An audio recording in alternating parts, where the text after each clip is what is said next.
It's politically risky to raise the limits on foreign ownership in India, but necessary, according to Prime Minister Manmohan Singh, who's seeking to shore up the slowest pace of economic growth in a decade. This is sending a very positive signal world over that India is still an investor-friendly destination. This will attract more capital to the country, which will help that rupee slide, and it may not only arrest it, but it will regain some lost ground.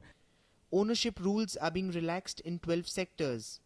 For telcos, the government wants to raise the foreign limit to 100% from 74%.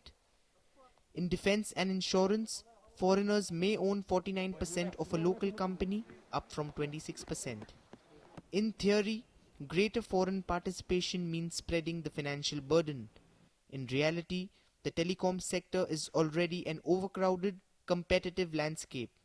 Today, instead of rallying on the news, shares in telcos like Reliance Communications, Idea Cellular and Bharti Airtel, which is already 32% owned by Singapore Telecom, all lost ground.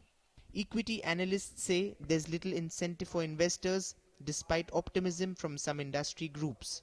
I'm sure that the lot of foreign direct investment, which is the need of the hour as far as the India is concerned, will be forthcoming.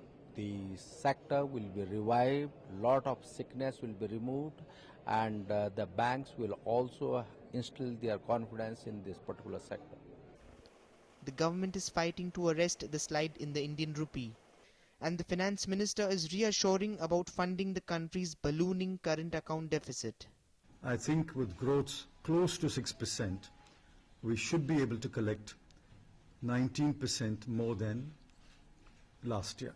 Major reforms on the FDI front were a necessity for the country, as foreign investors are worried about the steep fall in the Indian rupee.